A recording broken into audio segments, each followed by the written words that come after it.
নমস্কার বন্ধুরা, কেমন আছো সবাই? আশা করছি তোমরা সবাই খুব ভালো আছো। আর এখন আমি দেখতে পাচ্ছ তোমরা রান্নাঘরে কিন্তু চলে এসেছি রান্নাবান্নার কাজে। আর এক গামলা তরুল নিয়ে কিন্তু বসে গেছি। আর এই তরুলগুলো গাছের বাড়িরই, কিন্তু এগুলো আমাদের বাড়ির নয়, এগুলো কাকি শাশুড়িদের বাড়ি। তো কে ডাকলো, ওই জন্য আমি একটু দেখছিলাম কেউ আমাকে ডেকেছে কিনা। তো যাই হোক, আমি এখন কিন্তু রান্না করব। আর এই তরুল এক কড়াই, তো রান্নার পরে দেখতে পাবে কতটুকু। এই যে দেখতে পাচ্ছ, আর তরুলে যা জল বেরিয়েছে, এই বর্ষার সময় তরুল তো যা জল বেরিয়েছে, মারতে মারতে আমার 1 ঘন্টা সময় লেগেছে, তবুও জল মারতে পারিনি। আর পার্শে মাছ ভেজে নিয়েছি, কত বড় বড় পার্শে মাছ সেটাও তোমরা দেখলে। আর এখন কিন্তু বেগুন ভেজে নিচ্ছি, কারণ বেগুন না ভাজলে জলসা জলসা লাগে। তো তরকারি মানে আলু সেদ্ধ হয়ে গেলে, জল ফুটলে মাছ আর বেগুন ঢেলে দিয়েছি। আর বাইরের ওয়েদারটা শুধু দেখো, একদম পুরো কালো হয়ে আছে, চারিদিকে মেঘলা আকাশ। কালকে একটুখানি রৌদ্র বেরিয়েছিল, আবার শুরু হয়ে গেছে বৃষ্টি। মানে বৃষ্টি আমাদের ছেড়ে যেতে চাইছে না, বড্ড পছন্দ করে ফেলেছে আমাদের, আর যাবে না ভেবে নিয়েছে। তো মানে এত অপমান করি, যাই করি না কেন, বৃষ্টি আর যাবে না। তো আমার কলা আলু উচ্ছে ভাজা হয়ে গেছে, ওদিকে মাছের তরকারি হয়ে গেছে। আর মুরগির জন্য এখানে আটা আমি গরম ফ্যানে দিয়ে ঘেঁটে নিয়েছি। আর আমাদের শ্যাওলা জমেছে দেখো উঠোনে শুধু। একটু রাস্তার দিকে বেরিয়ে দেখাচ্ছিলাম ওয়েদারটা। আর এই যে চলে এসেছি একটা সুন্দর মুহূর্ত তোমাদের সাথে শেয়ার করতে। আর তোমাদের দাদা ভাইরা সবাই মিলে কিন্তু চলে গেছিলো এই যে পিসি মশাইদের বাড়ি, মানে পিসির বাড়ি আমাদের ওই পাড়ায়। তো এখন শুধু দেখো কাজটা, শুধু দেখো ওরা কি করছে। আর এখানে ক্যামেরাম্যান কিন্তু পিসি, মানে আমার পিসি শাশুড়ি আর ওদের পিসি। তো কাঠ আনছে অনেক দূর থেকে, মানে খালপাড় বলে একটা জায়গা আছে আমাদের এখানে, যে জায়গায় খাল হয় যেহেতু সচরাচর, সেটা খালপাড় বলেই, কিন্তু অনেক দূর থেকে এই কাঠ কিন্তু কষ্ট করে করে বয়ে বয়ে আনছে। প্রচুর কাদা, একটুখানি হালকা হালকা রোদ বেরিয়েছে, সেই ফাঁকে এই কাজটা করে নিয়েছে। কারণ বৃষ্টিতে ভিজলে, এখনকার সময় যা বৃষ্টি, তো সেই সময় যদি ভেজা হয় তাহলে কিন্তু তো সর্দি কাশি হতে পারে। আর সবাই তো এক জায়গায় হয় না, তো এখন এক জায়গায় হয়েছে বলেই কিন্তু এই কাঠটা আনতে পারছে। আর কাঠের গুঁড়ি একদম নিরেট। তো তোমরা একটু মন দিয়ে কাঠ টানার শোলকগুলো একটু শুনে নাও। মার বেটা কঠিন বল বলো বল বলো কাছে বল বলো ওই রে মাগম হাইয়ো এই তোমার টানে হাইয়ো জোরে যাও হাইয়ো হে জোরা জোরি হাইয়ো হে রে নসল গুড়ি হাইয়ো হে রে হাইয়ো হে আলিয়ার মাঠে হাইয়ো হে খন্দরে হাইয়ো হে রে বলে মাঠে হাইয়ো হে রে সমর বেশি তাড়াতাড়ি যাও ওদিকে আগিয়ে আমার বের ছিল হ্যাঁ পড়ে যাবো নাকি সমস্যা হয়ে গেল এবার কি হবে চলো না এদিকে স্টাইল হাঁটা করে নে ভাই ভাই কোন তো চলে নে পালাই নাকি হ্যাঁ হ্যাঁ কালা দেখা কানো হয়ে যা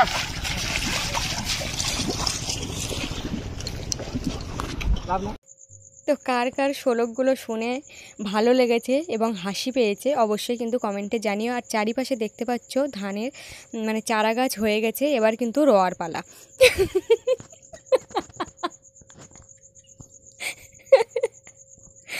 তো বন্ধুরা, এই যে কাণ্ড কারখানাগুলো দেখে আমারও প্রচুর হাসি পাচ্ছে, তো আমিও আর কিছু বলতে পারছি না, তোমরা শুধু দেখো। আর এই কাঠগুলো নিয়ে যাচ্ছে পিসিদের রাস্তা, কিন্তু ওই দেখতে পাচ্ছ কাঠ শোয়ানো আছে, ওখানে প্রচুর কাদা, তো ওইখানেই কাঠগুলো দেবে। এখনও জায়গায় জায়গায় মানে বাড়ির ভেতরে যে জায়গা, ওগুলো তো আর পাকা হয়নি, তো ওই জন্য কিন্তু এইভাবে কষ্ট করে অনেক দূর থেকে কাঠ নিয়ে এসে যাতায়াতের পথ মানে ভালো করার জন্য, বা একটু মানে যাতে একটু হাঁটা চলা যায়, সেই জন্য কিন্তু কাঠগুলো অনেক কষ্ট করে বয়ে নিয়ে এসছে। এই হাসির মধ্যে লুকিয়ে আছে অনেক কষ্ট, অনেক পরিশ্রম। তো তারপরে সেখান থেকে কিন্তু কাঠ তোলার পর তোমাদের দাদা ভাইরা চলে গেছে এই যে দেখো নদীতে মাছ ধরতে। তো এই যে শামুকগুলো, এই শামুক না আমার পুকুরেও, মানে আমাদের পুকুরে আমি একটা পেয়েছিলাম দেখতে, তো একটাই পেয়েছিলাম, কোনো কারণে হয়তো এসেছিলো সেই জন্য। আর নোনা জলে এই শামুকগুলো বেশ সুন্দর দেখতে লাগে। আর এখানে গাছ আছে, ওই গাছে কিন্তু ছিল। আর চারিপাশে শুধু সমুদ্রটা দেখো, অথই সমুদ্র, সামনে সাগর, অথই সাগর, যেন আমার মন। তো দারুণ একটা ব্যাপার। আর ওপাশে কিন্তু পুরো সুন্দরবন, ওই যে ওপারটা দেখতে পাচ্ছ। আর এপাশটায় কয়েকদিন আগে শুনেছিলাম এখানে নাকি কুমির এসেছিলো, কিন্তু সঠিক জানি না, সবাই বলছিল। আর এই যে জাল নিয়ে সবাই কিন্তু রেডি, জাল ফেলছে, জাল টানা দিচ্ছে। আগের যেবারে গেছিলো সেবারে তো আর ভিডিও করা হয়নি, তো আগের বার প্রচুর মাছ এনেছিল, ভোলা মাছ, পার্শে মাছ, কাঁকড়া, অনেক রকম মাছ এনেছিল। আর ওই যে দেখতে পাচ্ছ জাল এখন হচ্ছে, মানে জাল বিছানো আর কি, এখন দেখতে পাচ্ছ ওগুলো কিন্তু চড়া পড়ে গেছে, মানে ভাটা নেমে গেছে। আর ভাটার সময় কিন্তু মানে কেউ আসে না, আর তোমাদের দাদা ভাইরা সেই রকমভাবে যেতে পারে না, মানে সবাই তো আর এক জায়গায় হয় না, বিভিন্ন কাজে ব্যস্ত সবাই যে যার মতো। ওই জন্য যখন সুযোগ হয় এক জায়গায় হয় গোনমুখ হিসাবে মাছগুলো পড়ে, কিন্তু ওসব আর দেখার সময় নেই, ওরা কিন্তু আসে প্রায় সময় জাল টাল নিয়ে। তো আজকে আপাতত কী মাছ পড়লো সেটা কিন্তু তোমরা একটু ভিডিওটা শেষ পর্যন্ত দেখলে বুঝতে পারবে যে কি কি মাছ ওরা পেলো। মাছ চুলতে দেখ সারা চুলতে দেখ। কি করে চুলতে বলতো মাছটা? ওই তো ঠ্যাংপালা একটু নিয়ে, আরে একটু ঠ্যাংপালা দেখতে পাচ্ছি না, ওই যে সাইডে দাঁড়া গুলো আমাদের উল্টে দেয় চলবে। দেখি ও উল্টে সোজা পড়বে, এখন সোজা হবে না, পরে সোজা হবে, ধর ঘট করে এখন সোজা হবে সকালে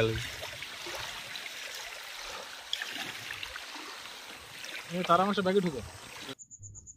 তো এই যে তারা মাছ ব্যাগে ঢোকাতে বলছে, তারা মাছ কিন্তু বাড়িতে এনেছিল আমাকে দেখাবে বলে। আর আমি আগেরবারও বলেছিলাম যে হচ্ছে তারা মাছ পেলে আমার জন্য আনতে, কারণ আমি কখনো তারা মাছ দেখিনি। ওই জন্য মানে তারা মাছ এমনি শুনেছি, বইয়ে পড়েছি, কিন্তু সেইভাবে সচক্ষে দেখিনি যে তারা মাছ বলে কিছু মাছ আছে। তো বাড়ি এনেছিল, এবার আনলে যেই পুকুরের জলে দিয়েছি মিষ্টি জলে, ও বাবা দেখি সে আর নড়ছে না, সে মরে গেছে। মানে ডাঙায় যখন দিয়েছিলাম তখন নড়ছিল, কিন্তু যেই পুকুরের জলে দিয়েছে সেই মরে গেছে পটাশ করে। তারপরে আবার বাড়ি এখান থেকে লবণ নিয়ে ঘাটে নিয়ে গেলাম, কিন্তু তার আগে তো সে তো মরেই গেছে, কিচ্ছু করার নেই। তো আমাকেও নিয়ে যেতে বলেছিলাম, কিন্তু আমাকে নিয়ে যায়নি।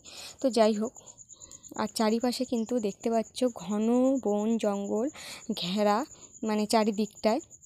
তবে এই দিকটায় একটু সেফটি আছে, এই দিকটায় গ্রাম, এই নিচটায়। আর তার কাছাকাছি ওরা মাছ ধরছে, অনেকে যায় যখন গোনমুখ হয়, কাঁকড়া ধরে, কাঁকড়া পায়। তো বন্ধুরা, আজকের ভিডিওটা যদি ভালো লাগে অবশ্যই কিন্তু জানিও। আর ভিডিওটা এই পর্যন্তই রাখলাম, দেখা হচ্ছে পরবর্তী ভিডিও। টাটা।